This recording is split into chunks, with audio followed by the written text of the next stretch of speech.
coffee is the seed of a cherry. A lot of people don't know that. It's actually a fruit.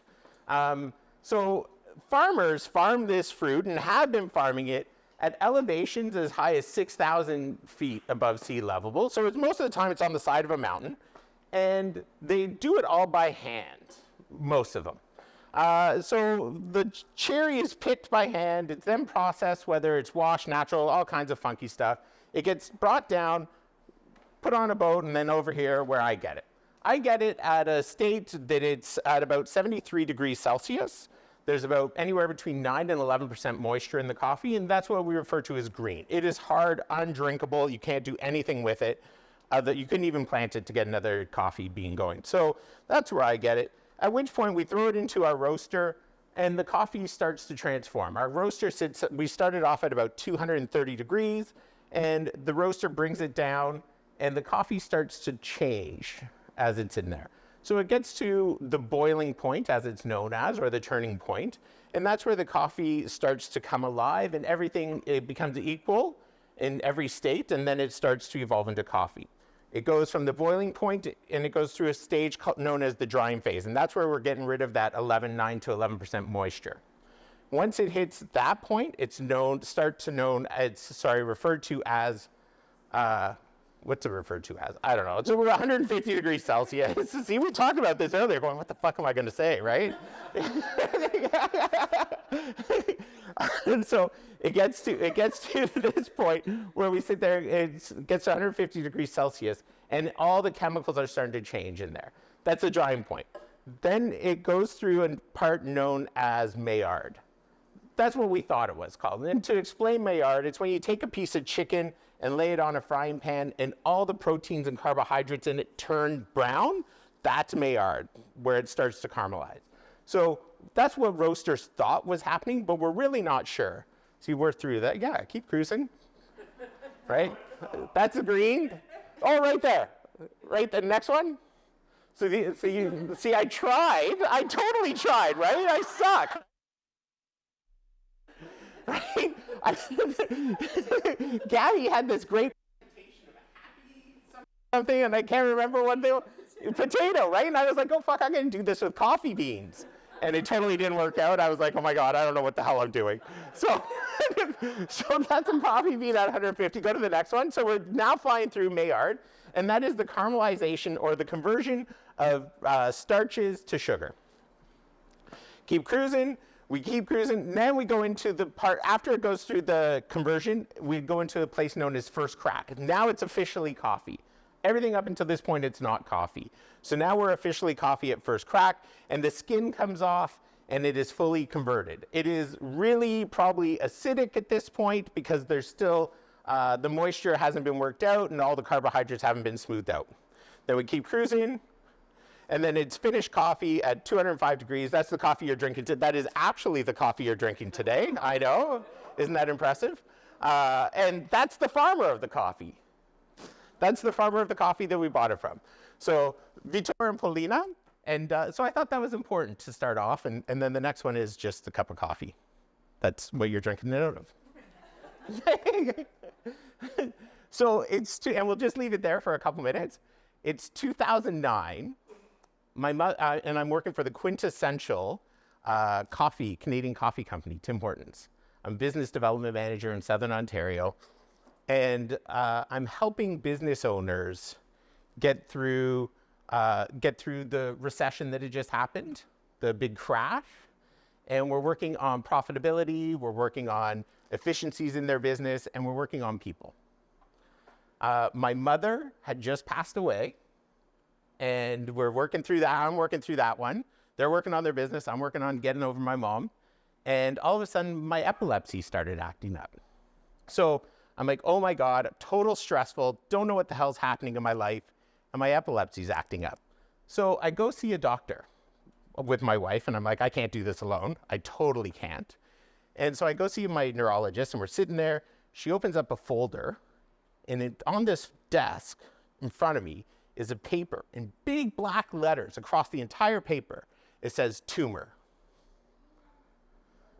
I'm like, what the fuck, right? So, and pardon me, I swear, just in case anyone wasn't, it's totally who I am.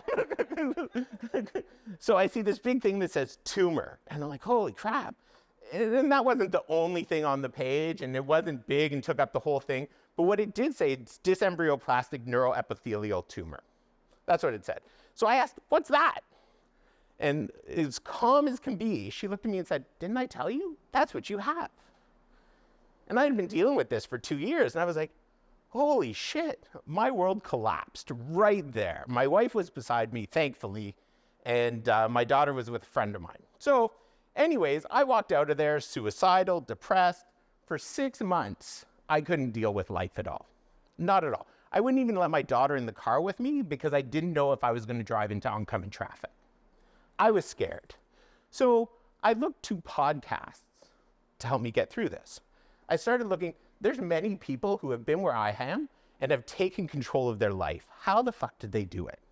So I really dug in. And I listened to people like Tony Robbins, whether you like or don't like. I listened to Tony Robbins, Timothy Ferriss.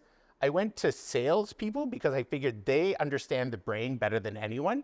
So I went to Zig Ziglar, right? And so I just kept going, digging in. And one person I ran into was Neil Parisha. I don't know if anyone knows Neil Parisha. Isn't he awesome? Hence his book. Okay, so yeah, the book of 1,000 awesome things. So, and I was living in Southern Ontario at the time. Funny enough, I ended up in Winnipeg, but I even listened to the Crash Test Dummies over and over and over again. It was the only song I could listen to, the Superman song, that I could listen to without breaking down and crying or whatever. So anyways, but I'm listening to Neil Parisha's Book of Awesome. And he talks of this story where him and his father, he calls him his father. I'd like to think he was his dad, but him and his father were at an A&P in Toronto, Ajax. And they saw a fig for 5 cents. And he was like, well, let's just get a fig. And his dad was like, whoa, slow down. It's not just a fig, man. Like, there is a farmer that picks this. It goes from the farm on a truck to a dock, across the ocean, comes off on the other side, back in more trucks, and it ends up at our local A&P for 5 cents. Do you not get how important this fig is? And it was in that moment of reverie, see, I used the theme. It was in that moment of reverie that I went, oh, so true. Like, it is so true. So I went to the executives at Tim Hortons at the time because we're still trying to recover from this boom, from this crash. And I went, look, guys, this is it. This is the secret sauce. We're going to tell people the story. When you buy, at the time, I think a cup of coffee was $1.50. When you buy a $1.50 cup of coffee, you're impacting close to 3,000 people's lives. And they were like, you're on crack. And I was like, no, you are. You don't get it. We're making a difference, right? We totally have to make a difference. So anyways, they pushed me aside. I kept learning about why and how things get to where they are. And it was totally, for me, the journey that I needed to go on and realize what I needed to do. And that's share stories. Stories dictate our decisions, whether it's stories marketing tells us, whether it's stories we tell ourselves. It is always the story that affects how we decide things. And we make up our own stories to suit ourselves, which is the best part, right? Like, if I want to buy something and I know my bank account doesn't have it, I'm going to tell myself a story that I'll get the money later, right? Like, sometimes it works, sometimes it doesn't, but I'm like, oh yeah, the money's coming, don't worry, you'll get it, you'll figure it out. So it's always the story that tells us what we do, where we're going and and it dictates how we act. So it's now many years later. I am an author. I've wrote a book, and number 4 on Amazon. Yeah, I know. Yeah. But so I can share with you how I did it too. If anybody else wants to become a top 5 Amazon author, there's secrets to it to get there, right? So the book is called "If We Hire for Strengths, Why Do We Manage for Weakness?" And so I wrote a book. I became a solution-focused coach. I teach at the University of Toronto coaching and how to use solution-focused coaching in a business sense. I coach organizations such as the YWCA, Canadian Armed Forces. I coach people that want help through there. I become a mentor to many. and I've helped many people get through whatever they need to get through in life. So it's 2019 now. And I'm like, you know what? I'm going to do my own thing. And I'm going to start a coffee company. Like, I totally love roasting coffee, and I've done it now for 8 years as a side hobby. So I'm going to do it. So I bought what was Espresso Junction. Any Winnipeg locals will totally know Espresso Junction at the Forks. The coffee shop in the hallway is what everyone refers to it. No one knows the name of it. They just refer to it as the coffee shop in the hallway. So I bought Espresso Junction on January 13th, 2020. Stupidest fucking thing I've ever done. Stupidest thing I've ever done. Anyways, so around comes March 11th, and my team is freaking out. And I'm like, okay, yeah, you're right. Maybe we should do something. So I closed the doors a day or two earlier before the mandate happened. And I cried a lot, and I drank lots of red Burgundy, like tons of red Burgundy to get me through the next couple of months. And then we reopened on June 1st, 2020 as Harrison's. My dog. Harrison was my dog, for those who don't know. He was a soft-coated Wheaten Terrier that passed away in 2011. My current dog, Oliver, gets a little jealous at times when we talk about it. but anyways, Harrison was my dog. And Harrison's is a values-driven organization that focuses on transparency. So every coffee you buy from us, we will share with you how much the farmer got paid. I am more than willing, if anyone ever asks, to open my books and show you how much I'm not making, right? Like, so it's all there, and we are the only ones in the prairies right now to do it. We started this in November of last year, and more people are starting to see the importance of it. So we now have a coffee shop in Edmonton that's doing it. But other than that, between Alberta, Saskatchewan, and us, we started the movement. And I think it's totally important. The coffee you're drinking today, Tariba, I pay $4.75 a pound for it. The farmer gets paid $3.75. Just so you know. So yeah, we're a values-driven company. You can go on our website and see our manifesto there. It's a list of 9 values that we pay attention to, but I only focus on 4. First one is be kind. Second one is leave it better than you found it. Third one is be part of the solution. And the fourth one is take care of yourself and others. So to join our team, you only have to answer 4 questions. And they have to be genuine, real answers. And I will dig until I make sure that I'm comfortable that they are. Tell me about a specific time that you were kind. Tell me about a specific time you left a person, place, or thing better than you found it. It's easy to see a problem and avoid it or ignore it. Tell me about a specific time you saw something and became part of the solution. And all this fucking chaos that we call life, how do you take care of yourself? That's it. So we don't do anything different. We make all our decisions based on those 4 things. Are we leaving it better than we found it? Are we being part of the solution? Are we moving on? Whatever they are, but we run through every single one of those before we make our decision.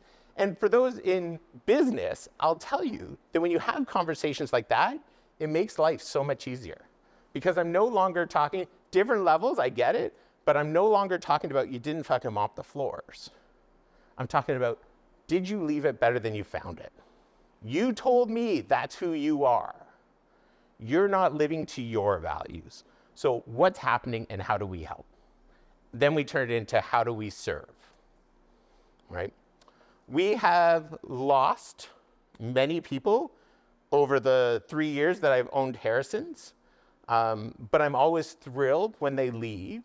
Sad, hard, the last 2 weeks I've lost 4 people, so I'm totally scrambling, but I'm okay because I know I've left them better than I found them. And we spend one-on-one time with every single person, whether they want it or not. If I'm talking too fast. I wasn't even thinking about checking in. Sorry, pal.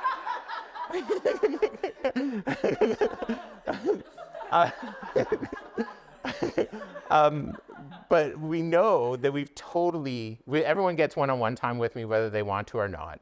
I don't meet anyone before we hire them.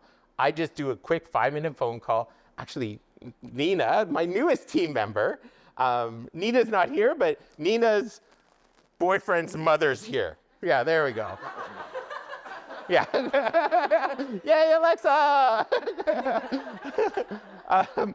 And so I spent 5 minutes with Nina on the phone going, tell me, these are the only 4 questions I have for you. And we go through them, and if I'm not confident, I'll dig a little more until I get it. But anyways, every single person on my team gets one-on-one time with me, whether they want it or not. They're stuck with me. I come in, I sit at the bar while they're working, and I probe till I know they're okay.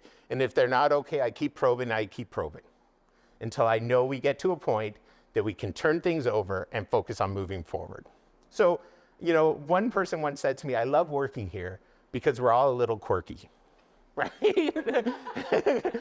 And you leave when you stop being quirky, right? So that is Harrison's, I guess, in what we do. And that was the story of how we got to where we are.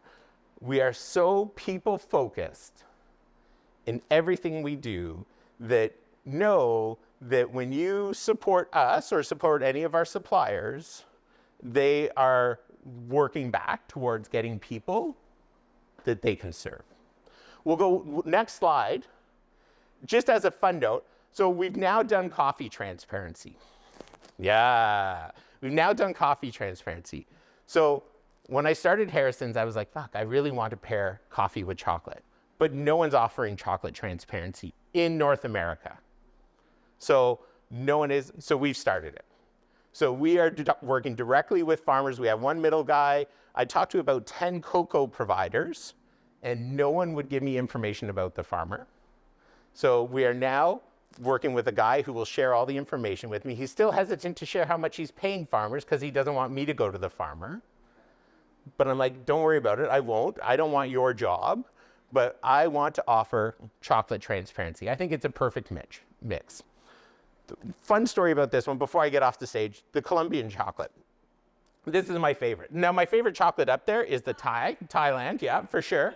It reminds me of pink grapefruit and nutmeg.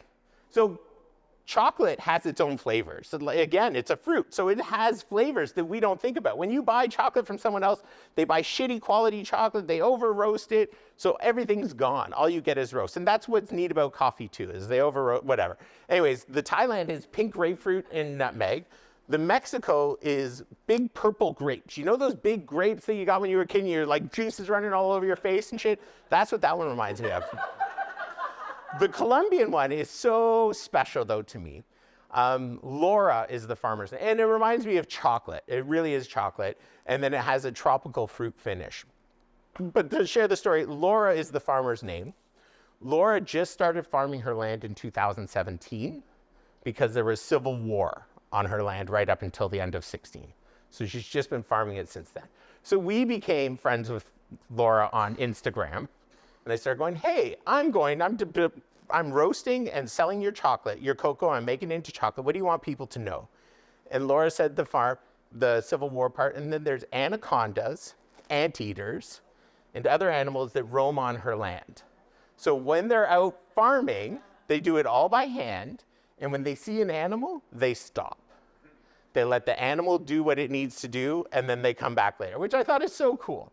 So everyone who's bought a bar of Laura's chocolate, we take a picture of it and send it to her, right? And so she has this collection of about 75 pictures of people in Winnipeg that have bought her chocolate, which I just think is totally magical, right? And it's about sharing the story with Laura of how important she is, and then we get to share the story of how we got there. And then so those are the 4 bars that you'll find in my cafes. Not right now. I've lost 4 people, so I'm scrambling to get production up and running again. But those are the 4 you'll find in probably about mid-August again. And that's it for me. Look, guys, I thank you. I'm very humbled to be here. I don't know what I had to offer, but I had fun, and thank you.